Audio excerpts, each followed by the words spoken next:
Olá, Valentim, mais uma vez aqui. Oi, Ruth. Tudo bom? Muito prazer para participar em nosso novo bate-papo. Você está falando cada dia melhor português. Obrigado. Bom, hoje o nosso bate-papo vai ser sobre varejo na Rússia. O Valentim vai trazer alguns pontos bem interessantes que a gente não conhece tanto no Brasil. E vamos lá. Mais uma vez vamos fazer em inglês. Espero que na próxima será em português. Brasil, o Valentim está cada dia melhor no português, mas ainda faremos em inglês. Bom, we talk about the retail in Brazil. In Brazil, we have a quite of difficult retail because different of Russia, in fact, because as far as I saw and know about Russia, we have a retail more digitalized and more omni-channel that people find in the stores, physical stores, and in digital ones. The Russia has a lot of different marketplace for working, and the Brazil is quite different. We have much more physical. We have some kind of logistics blue, more different of Russia, and it's quite of also we have high level of taxes different of Russia. I think the taxes in Russia is less than in Brazil. So, and also Brazil don't have the sanctions as Russia. So about that, how is the retail in Russia? Can you give to us one overview about the retail there? Well, generally speaking, retail market in Russia is quite mature market now because it evolved a lot during the last 20 or 30 years, and now we have a lot of developed segments of Russian retail markets, and also we have a lot of internet marketplaces established here in Russia. And what's interesting, we have domestic internet marketplaces like Ozon.ru and Wildberries.ru, which are Russian internet marketplaces, and they generally dominate Russian market. I think it's quite different situation from many other markets where major brands like Amazon.com or other brands dominate. As for Russia, we have internal internet marketplaces which are very popular and which actually rapidly developing in Russia now. The major situation now is that we Russian retail market experienced major transformation during 2022 and 2023 as a result of this geopolitical situation and sanctions. And I think we will discuss it today because currently we see that Russian retail market rapidly changing, and this change creates new opportunities for Russian producer, for Russian retailers, and for newcomers from so-called friendly states, which can enjoy new opportunities in Russian market. So basically speaking, we see that Russian retail market is still growing, and it's rapidly changing in 2022 and 2023. Yeah, exactly. My next question is what have changed during the sanctions? In fact, I think the most Mhm, big challenge is about logistics for exporters, for example, mhm. when the goods come from the other country, or for example, when some brands left the market. But you can explain a bit more about that. What have changed in Russia market, in Russia retail market Yes. after sanctions? The main problem and the main basic of change of Russian market is imposing of sanctions by the Western countries on Russia. It resulted in the issues which you have just mentioned. First of all, we see that some major international brands left Russian market, like IKEA, like some luxury goods producers like Louis Vuitton, Chanel, etc. Like some cars producers like Mercedes-Benz, like BMW and other, they decided to leave Russian market because they either decided or were forced to leave Russian market because of the position of the government of the Western countries.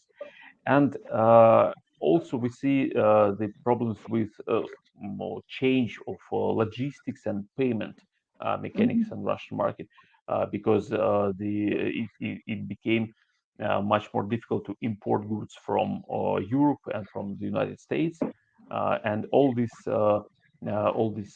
issues resulted in major transformation of Russian retail market. So what we see is that because of departure of major international brands, we've seen that many spheres or many niches of consumers market became empty, and it created new opportunities for domestic producers and Mhm. for producers and exporters from so-called friendly countries. And that's why we see that there is a change of brands of names when you come to the Russian city malls. You see that many brands is left, but these spaces are not empty. They just filled with new brands, new names like Gloria Jeans, Russian clothes producers like Henderson, Russian uh, other clothes producers like some Turkish brands and etc. So we see major transformation of this stuff. And another result, another effect of these sanctions was a major boosting of internet sales.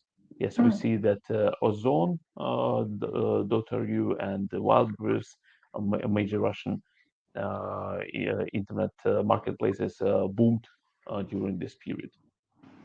Yeah, this I just add some things. I also saw that some brands like Zara and McDonald's they left the market, but after they regret and would like come back to Russia. This is another thing that happened.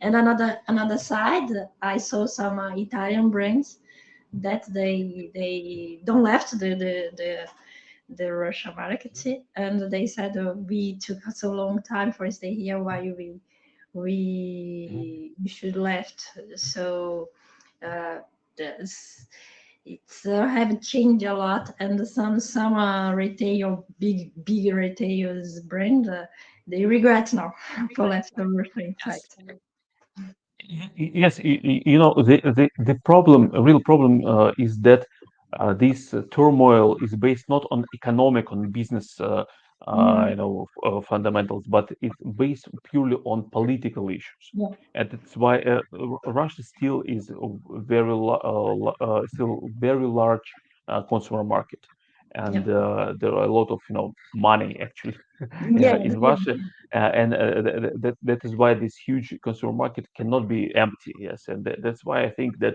from business point of view, the big international retailers they should regret leaving this large market, which creates a lot of opportunities for them. So, if we're talking about business side, I think that these brands will try to come back to Russia as soon as the situation will calm down from political point of view, but it will be much more difficult for them. yeah. That's why I also told for my clients in Brazil, and I try explain for Brazilian people, Brazilian entrepreneurships and the businessmen. That is also is the time for coming to Russia because we have less competitors, not the high level competitors of from Europe and US, for example. it's be much more opportunity. And one of the points that we discuss here is about the friendly country, the opportunities for friendly countries coming and to take these opportunities, because it's a huge opportunity, in fact, for the ones that is not in the marketing coming now. So, well, we have sanctions, we have, and we know that all the information about law, regulation have changed also, because with these sanctions also Russia need to react for protecting themselves. So what have changed in the law in Russia that impact direct the retail market?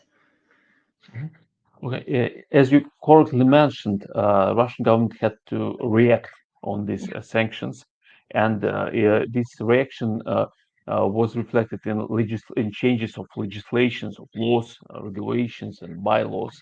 And if we talk about Russian retail market, I would like to mention two major changes in the Russian legislation. First of all, currently Russian government, Russian laws regard all countries involved in two ways: either they're friendly countries and unfriendly countries. Yeah. Basically, unfriendly countries are the countries which impose sanctions against Russia, and for these countries and for the companies from these countries, there are certain restrictions, there are certain hurdles and legal and financial problems to come to Russian market and to leave Russian market. So actually, the companies from Europe and from the United States are now in a less favorable relation, in a less favorable position as compared with the countries from friendly countries. And if we talk about friendly countries, they have more opportunities now because Russian legislation, Russian laws, they provide for certain incentives, for certain, motivation for them to come to Russia. And the Russian government tries to do a lot of, efforts to attract companies from friendly countries, to attract investments from friendly countries to come to Russian market. And the good news is that Brazil is regarded as a friendly country. Yeah. That's That's why good. the companies from Brazil they have certain legal advantage before the companies from the Western Europe, from the US to come to Russia to sell their goods here in Russia. These advantages they are related they're based on certain tax from administrative logistics and other opportunities which you maybe discuss in more detail, but I just wanted to make just general description. And another major change of Russian legislation in the retail market is a so-called legalization of parallel import. What does it mean? It means that if company decides to leave Russia now, then Russian government authorizes import of goods even without its authorization. Mhm. So company can, any businessman can import the goods produced by the company which left Russian market without its authorization. It's so-called parallel import, and we see that a lot of Turkish company, a lot of Russian businessmen, a lot of companies from Kazakhstan, Armenia, and other, they enjoy this opportunity and they Yeah. sell these Profit. goods using this parallel import. So that's basically the change of Russian legislation, Russian legal approach to the retail market, which we see now. Okay, just give me a minute. So this is very good what you have explained about what happened in Russia, about all the change, because we know, as you told, it's a geopolitical stuff that arrived, but business not disconnect of political. It's intrinsic. It's there. there is a line between both, and we need to adapt to it. As for example, when Russian companies come to Brazil, is the same situation. They don't understand sometimes what happened there because the procedure for being Brazil, it's connected to the government of Brazil as well. It's the same everywhere, in fact. And well, political is not an separate thing of the state and the rules of the state. So it's a very nice and very clear overview about what happened and the opportunities that we have. So let's talk about the opportunities. For the you already have told about the opportunities that we have. We already discussed it in another video. So for the retail market with this new situation in Russia, so what's the new opportunity for the exporter from the friendly country, for example, Brazil? So what's the new opportunity?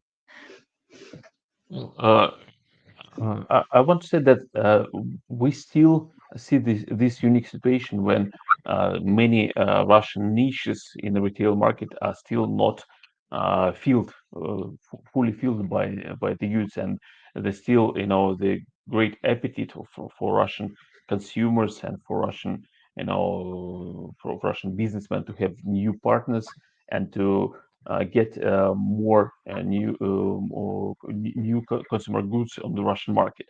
So I've seen statistics maybe this week or last week, which says that at least 16 new brands now come to Russian market in retail sector. These brands are mostly come from Turkey, but Yeah. also from Kyrgyzstan, from Belarus, and from other former Soviet republics. So we see that Russian markets is very open for new brands and newcomers. I mean, the newcomers from the countries like Brazil. They will be met with great interest by the Russian consumers for sure. We see that after the major producers from Europe, like Mercedes-Benz, like BMW, left Russian market. Many new companies from China came to Russian market, which were absolutely unknown to Russia, but their sales skyrocketed, and we see a lot of absolutely new brands here, which come to Russia, and they are met with great interest by Russian consumers, and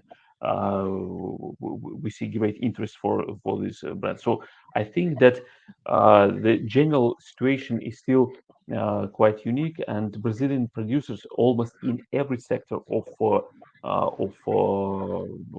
consumer market can enjoy this situation.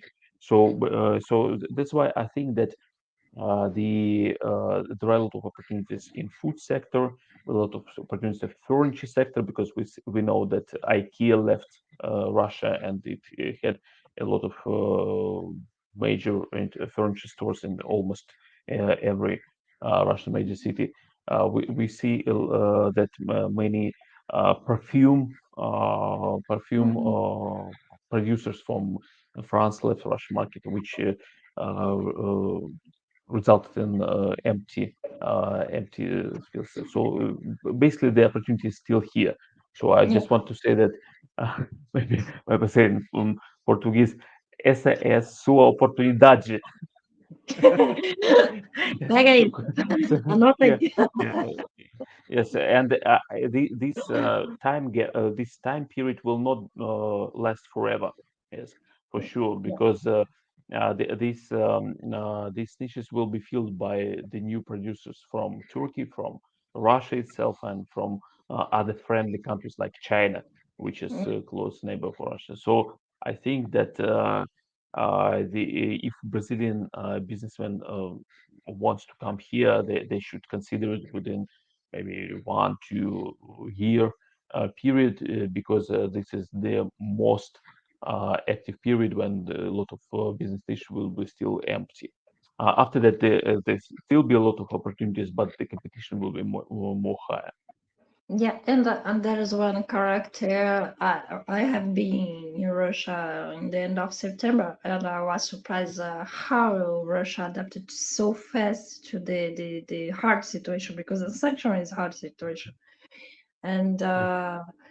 uh, if Brazilian don't take it quickly, it's like another brands from even from Arabic countries, I think, from Qatar, Dubai, and so on, because also they produce some things there. They can take place in Russia as well. And in Russia, in Brazil, we have a lot of good producers. It's true. We have a lot of very good industrialized products, but people is scared to come in and doing some things, doing this because the situation, in fact, is a high risk, in fact, to come into Russia like that.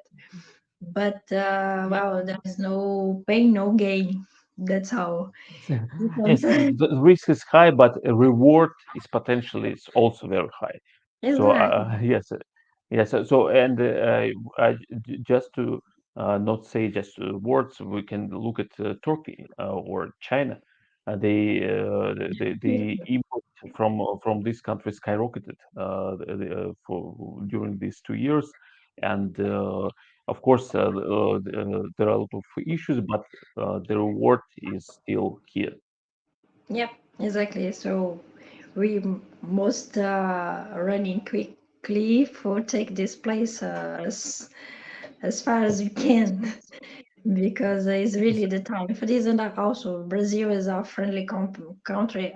Me as Brazilian, I have the most brightest time in my life in Russia. I was very welcome, and I was in this event of a franchise in Russia. I saw how the Russians welcome Brazil and the Brazilian products. They have a curiosity of a Brazilian product. They are interested in working with a Brazilian product. So I have a client now that we are in negotiations with the Russian ones because they are in love. I talk about one brand that is almost three investors. Do you imagine how is it? So it's not every day like that. So it's really, really a huge opportunity for coming and take this place in Russia, and to think of a long-term relation with Russia, because it's kind of a marriage. So you go, you export, and after that you really think and have a long life with Russia, despite of the all political stuff, because it's a market that you can consolidate the brand, and the consolidate the business. So I think it's the good deal, in fact. Yes, and also, if we're talking about opportunities, I think that the Brazilian businessmen should also think about Russian internet sales marketplaces because it's really interesting channel for the sales. Yes, and yeah, Russian internet marketplaces and the Russian IT companies like Yandex Market, like Ozona.ru, like Wildberries, they invest a lot into the development of their infrastructure online and offline, like warehouses, like logistics chains, like, supply, etc. Yeah. So I think that Brazilian companies may consider finding here a Russian partner which can distribute their goods using these channels. I mean, these internet marketplaces, which are very, very rapidly developing now in Russia. Yes, exactly. In Russia, there is a competitive marketplace. You have the wild berries, you have Ozon, we have La Moda, we have Isber Market, Yandex Market. We have a lot of kind of different marketplace, of course, which one with focusing the niche of the market. But in Brazil, we have almost one or two that is in Brazilian ones. Another one is Amazon, and that's all. We don't have the same structure, digital structure of a sales in Brazil as the same we have in Russia. And in Russia, I was shocked and surprised that it's working so fast, so well, and make millions of dollars, rubles, and reals.